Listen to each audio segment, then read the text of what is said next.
Alright, so I've wanted to talk about this for 3 years now. I've wanted to tell this story, and I'm finally ready right now.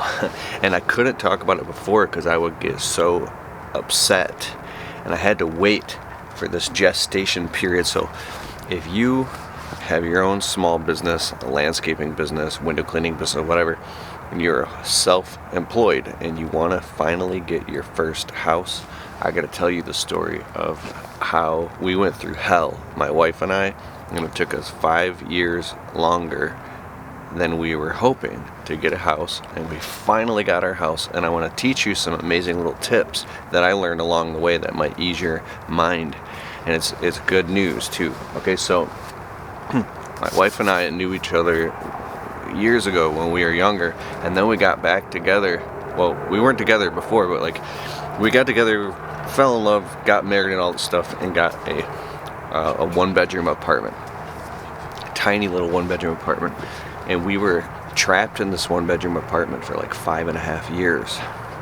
Well, after only being there for like a year or two, we were already trying to get a house, but we were broke, in debt.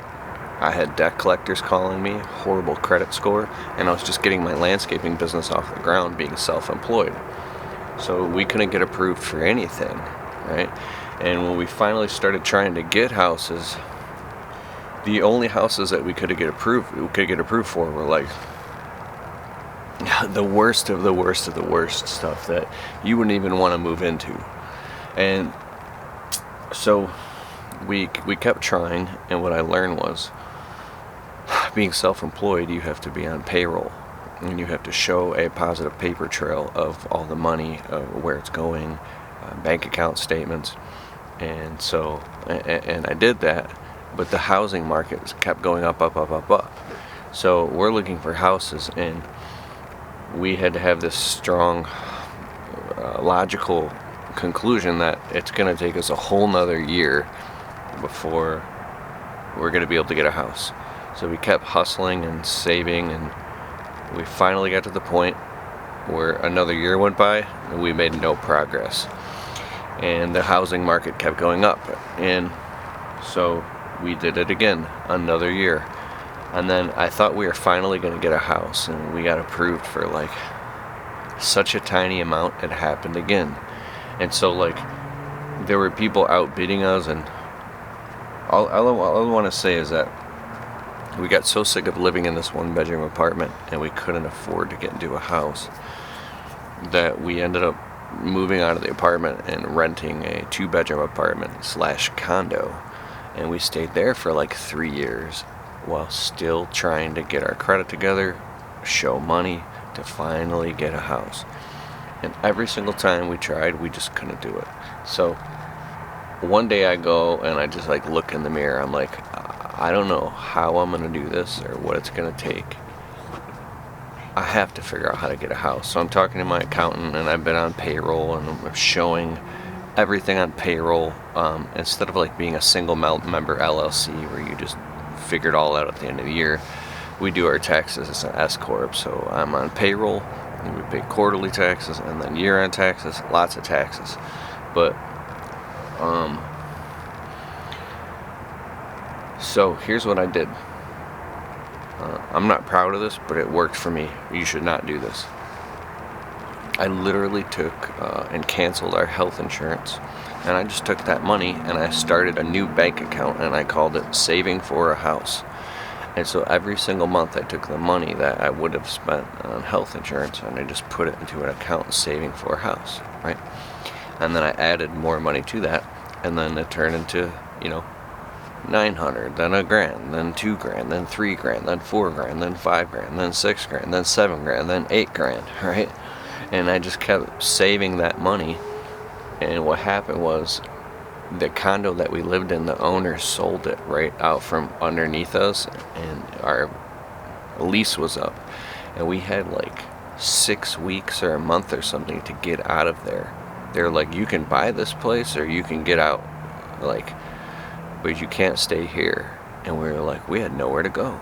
So now it was an emergency for us to find a house, and we needed a house now. And good thing I had my ducks in a row and all the paperwork. and we went through the process, and we closed on our house. And that's a whole long story in and of itself, but let's just say I was so scared that I was like physically shaking, because I never wanted to get a mortgage, which means agreement until death. And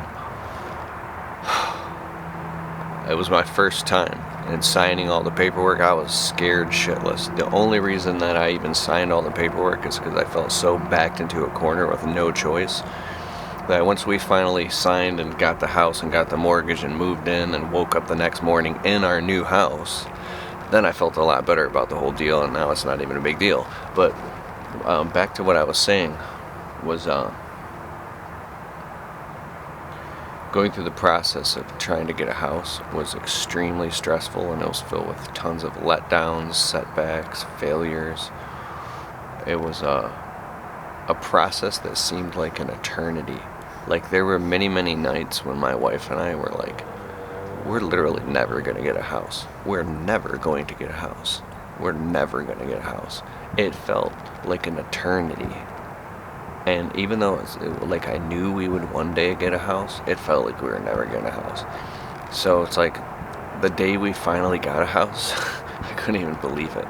Like, I have all this gratitude pouring in right now just thinking about how cool it is to just have a house. So there's this one thing that I wanted to say. Oh yeah. Looking back at that time, there was somebody I had talked to. They're like, well, you should never cancel your health insurance. That's stupid. This part of me says, oh yeah, well, it's easy for you to say because you make a lot of money. Because if we would have kept our health insurance, we literally wouldn't have a house, and we would have ended up moving in a one-bedroom apartment again, or having to move into another two-bedroom apartment. So it was one or the other. Cancel the health insurance and save up for a down payment for a house, or have health insurance and never get a house.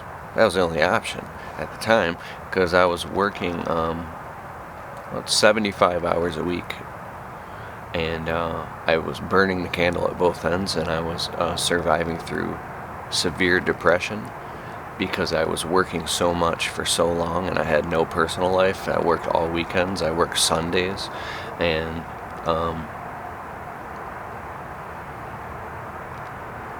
I was still learning how to grow and run and grow a business and know my worth and how to get proper pricing, and I had built all the evidence in my head that I could not charge what I needed to charge, because every time I raised the prices, my customers would just fire me.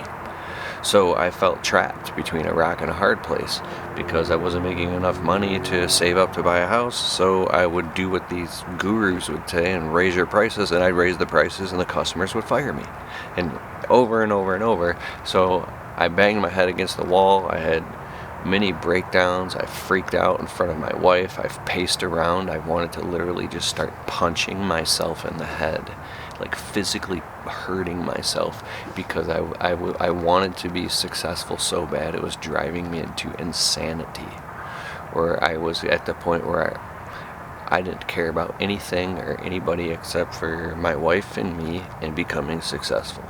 And working 7 days a week, and anything that was going to get between me and working and us getting a house was I don't care.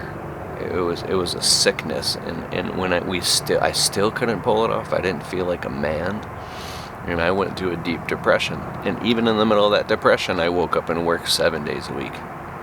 So,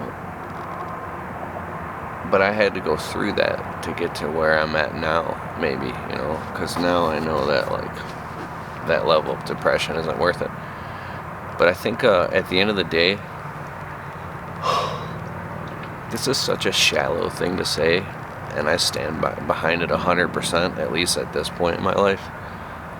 When you finally figure out how to make more money, and the money thing becomes not an issue anymore, you get the money handled. Like, when you finally figure out how to, like, make so much money that you just pay all your bills, and you pay for everything, and you keep food in the fridge, and car payments and insurance, and you don't even think about it because you make so much money, it doesn't even matter. Money solves so many problems. Money solves so many problems. So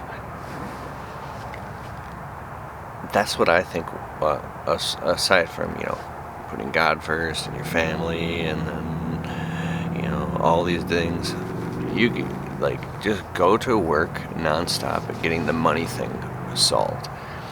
And the money thing is like,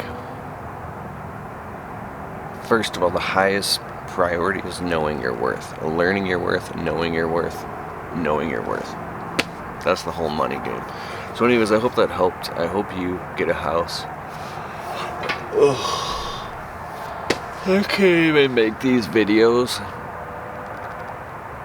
because I just worked like 13 hours today and I love it.